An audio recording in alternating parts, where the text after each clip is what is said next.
Hello again, everybody, and welcome to Quigley on Divorce, a behind-the-scenes look. I'm joined with my regular and superstar associate attorney guest, Jordan Rosenberg. Jordan, welcome again. How's it going, James?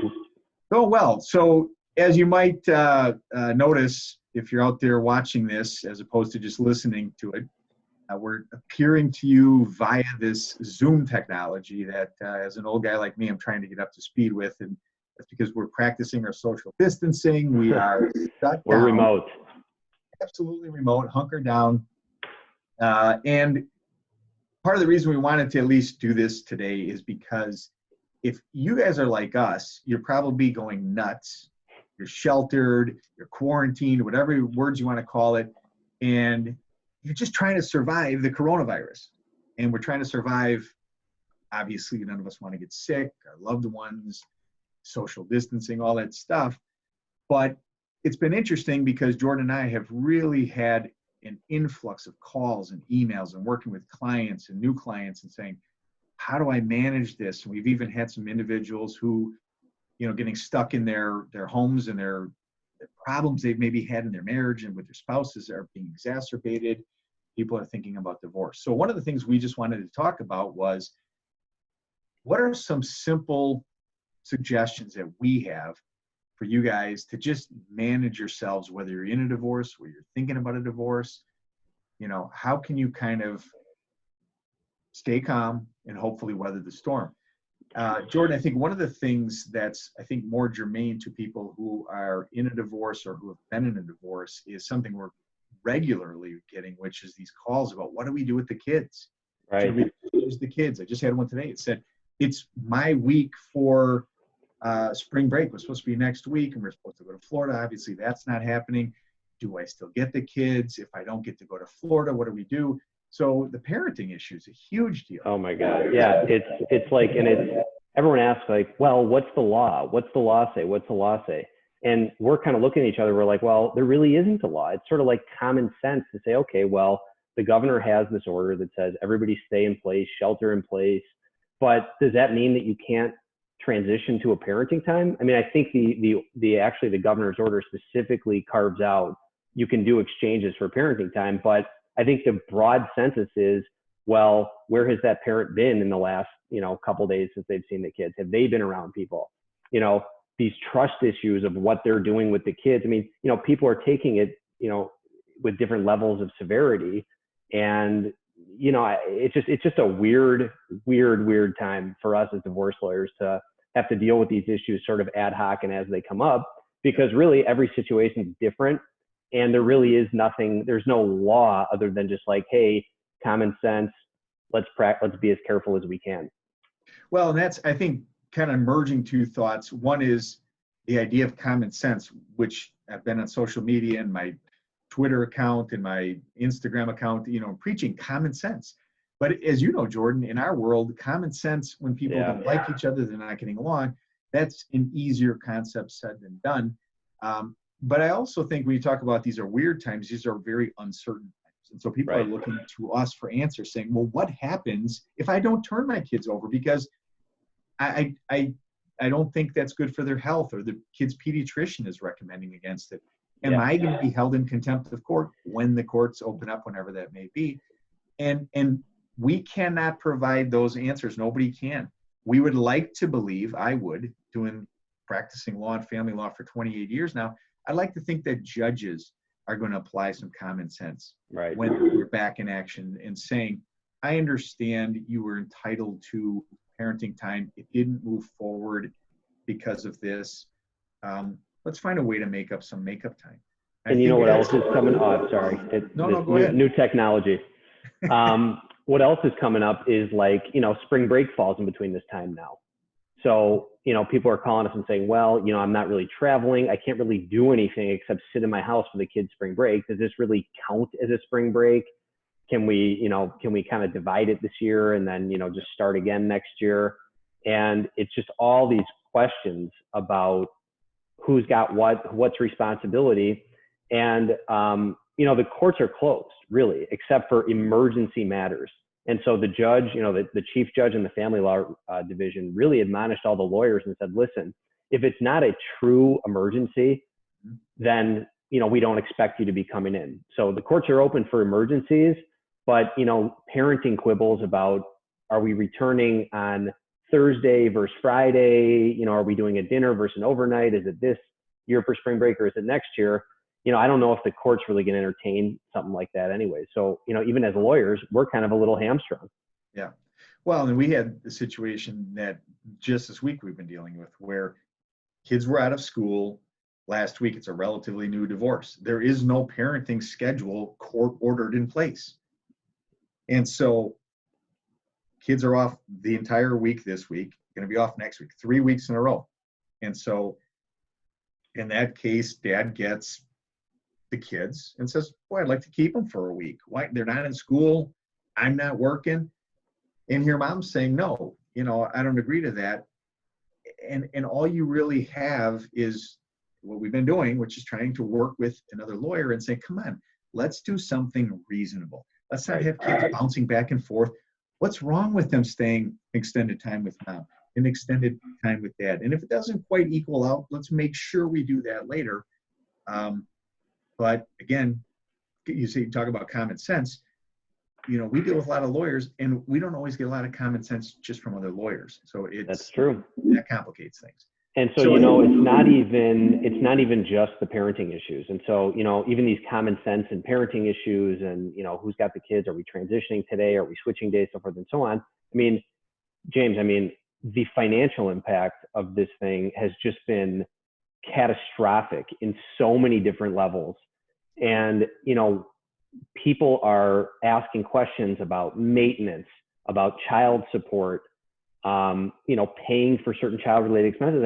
A lot of the provisions of agreements are based on what people are earning at the time. Yep. And so if now, we're getting clients who either lost their job, got their, I have a client right now who literally got a 50% pay cut and is paying, right now is ordered to pay more child support than he really even makes in a month. Yeah. Yeah. So this is crazy. That's another interesting issue, the support obligations. I had a client today too, Jordan, a real estate developer. He says, I've got a lot of real estate and I'm getting calls left and right. People saying, I can't pay the rent this month. Commercial properties, big, restaurants even. All the restaurants are closed. If you own a restaurant and you owe whatever, $50,000 a month and you're not generating, how do you pay the landlord or how do you pay your mortgage? And so if you're the owner of real estate and no one's paying you, the mortgage company is still saying to you, who owns the building, you have to pay me. And then you've got an obligation to pay child support that you have no cash flow. So complicated issues. And so I think one of the things we've been thinking a lot about is just how do you manage your daily lives? What are some of the things that you can focus on? Jordan, myself, what are things we're doing? Obviously your ability to move around is limited. Social media seems to be taking over, the psyche of America. And this is why in part we're trying to get messages out saying, hey, listen, continue to be reasonable, be understanding. I think I very much have a sense of hope that this is a short-term issue, that we're going to survive this, we're going to get through this, and things are going to get back to normal. And so I think trying to keep things in perspective is really the message I would send to everybody. It's just, I did a Instagram release where I said in an email blast saying, relax, Aaron Rodgers, RELAX, relax. And it's not easy to do because we've got the health concerns, we've got the financial impact, we've got kids, that we're worried about. But to the extent you can manage the stress, whether it's you get outside. I got a German Shepherd, and I've walked my German Shepherd more than I've taken walks probably in the last 3 years. That's great. Get out, get some fresh air, do it within the confines of the social distancing issues. If you've got a home gym, get a little exercise. But it also, Jordan, kind of dovetails into how do you manage relationships? Because there's this thing in our industry where everybody is speculating that the pressure this is creating on marriages is going to result in people not making it and coming out of this with new filings, and we're starting to get some calls already where it's just untenable. So how do you manage if you're in a divorce, if you're in a marriage right now that isn't going well? How do you sort of keep the peace? What steps can you take? What do you do if you're contemplating a divorce? And I wish I had the answer for everybody, honestly, but I'll tell you, and these are weird times, just like we were saying earlier. And, I was talking to you, James, earlier, and think about this. So, we divorce lawyers at Beermann, we work long hours. We're at the office all day. And, a lot of the times we're in court and then we come back and, we're doing things in preparation for court and being proactive. Now, I was probably home in a given week. I don't know, maybe 30% of the week during waking hours. Yep. And so now my wife and I are home at the same time. And, really, I'll meet her at the fridge at noon, for a little snack and, coordinate what the office lunch is going to be. But what I find is, with all this change and, being at home and being kind of like confined in the same area, is I think routine and structure has really been helpful for me personally. And, to like wake up and like continue to have your pajamas on all day and like kind of, don't do your hair and like kind of schlep around all day, so to speak, I think puts you in a different mindset. Whereas if you kind of woke up, you did your routine, you showered, you got dressed, you made yourself a coffee, kind of sat there, read the paper, do whatever you do in the morning. And then, if you're able, and, if both of you are working, kind of separate yourselves for the day, so, just try to maintain as much normalcy as you do on a regular week, as you would, because I think that if everybody just kind of like rolled out of bed and sat on the couch and watched TV all day and were totally interdependent on what the other one was doing, that's just a recipe for nightmare. And so, at the end of the day, I think you open your bottle of wine and, you do whatever you do at night when you normally would get home from work. I laughed a little bit when you said that because I fell prey to falling out of I actually was doing the same thing where it's try to stay regimented. It's still a work week for us. I fell into a situation yesterday where it was very much out of the routine. And I had been suggested to watch this program called Tiger King on Netflix. So I literally, which I'm sure everybody's watching. If you haven't, I ended up binge watching, which I'd never done before, this Tiger King thing. And I realized I just wasted, 6 or 7 hours of my life. It was crazy. But I do think that's really a good message out there, is try to keep things disciplined, have some sense of structure. Really important, because another issue we're getting a lot of is with kids home and being expected to basically work online. Some of the weeks were for spring break, but then kids are back to school and they have to work online. My kids are a little bit older, but my youngest is a junior in high school. And even with her, keeping her focused, keeping her doing her things. But we've got clients who have younger kids and they're actually finding themselves with the stress of almost homeschooling their kids. I got one client we talked to today. His youngest is in kindergarten, and they literally have online assignments for kindergarten kids. And so, can you imagine, in that 8-hour window or whatever it is, and how many ever assignments they have, having to sit with your children, making sure they're doing this stuff.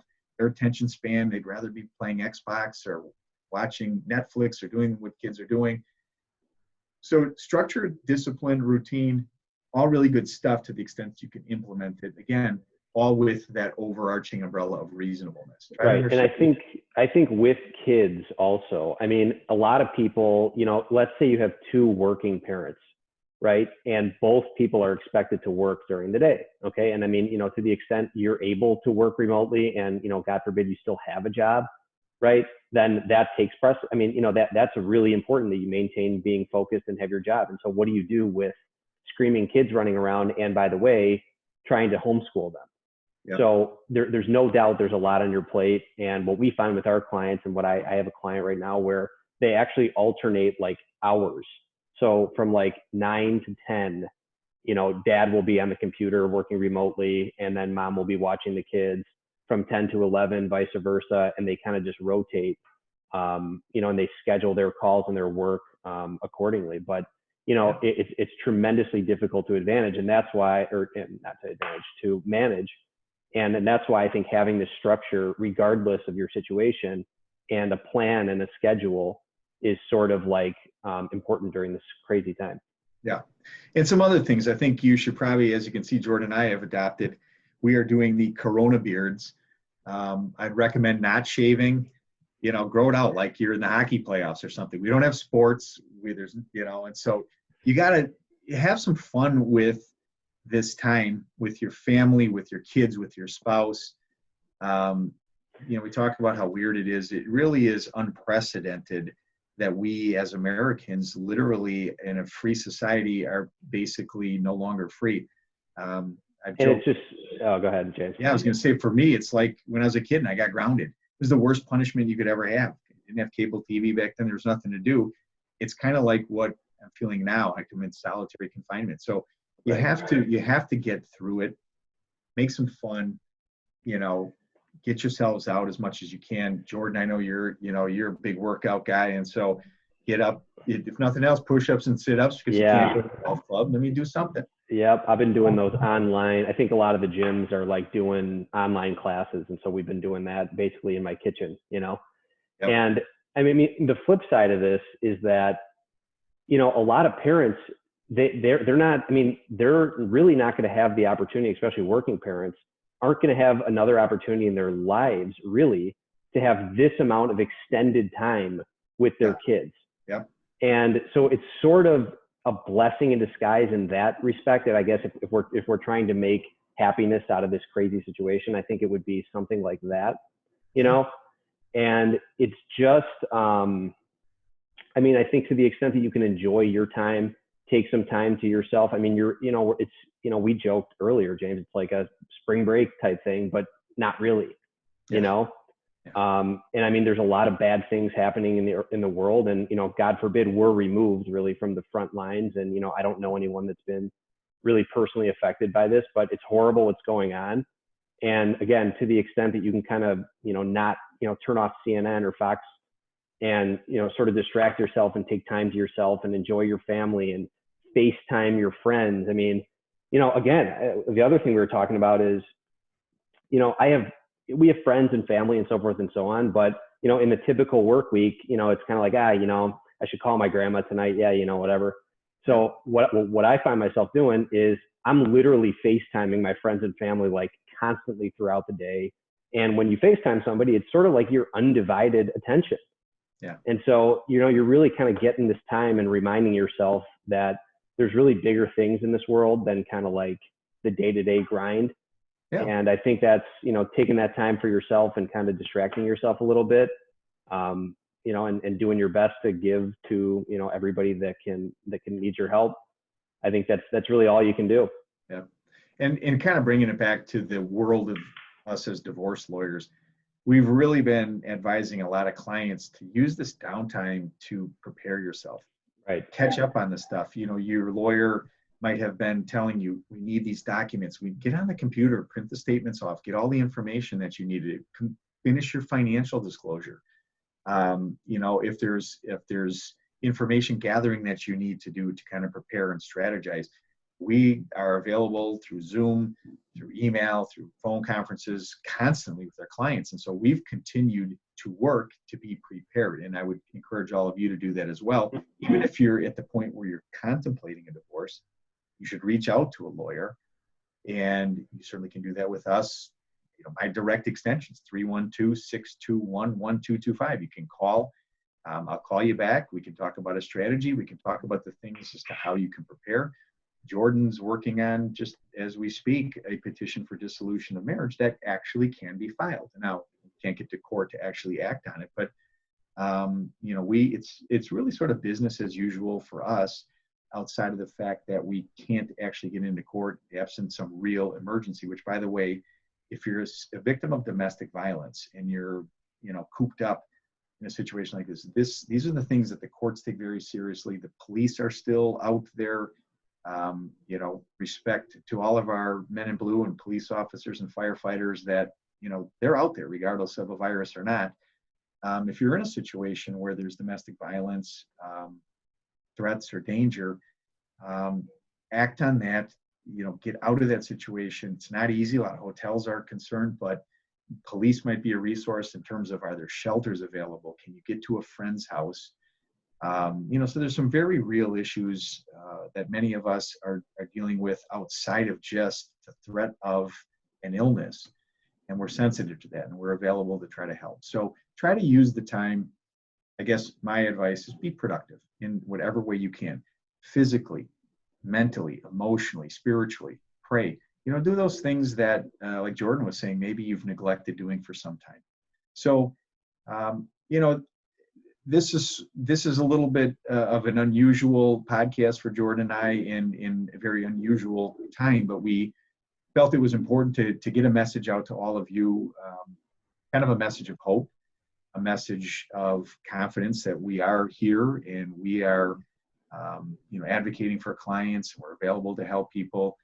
And there's a sense of optimism that we're going to make it through this. I think on a personal level, I think it's actually kind of cool to see America coming together, political adversaries coming together, working together for the greater good of America. So I think we can all take pride in that. And I hope that on some level this was informative, if nothing else. If you've been out for a walk and you got your earbuds on like Jordan does, and you've been just listening to this, that it at least maybe give you a sense of relief or entertainment. And again, just to remind you that we are available at your service. So again, this is Quigley on Divorce, a behind-the-scenes look. Really appreciate you joining in. Jordan Rosenberg, thanks again for joining. You got it. Thanks, James. Be healthy, Take care, everybody.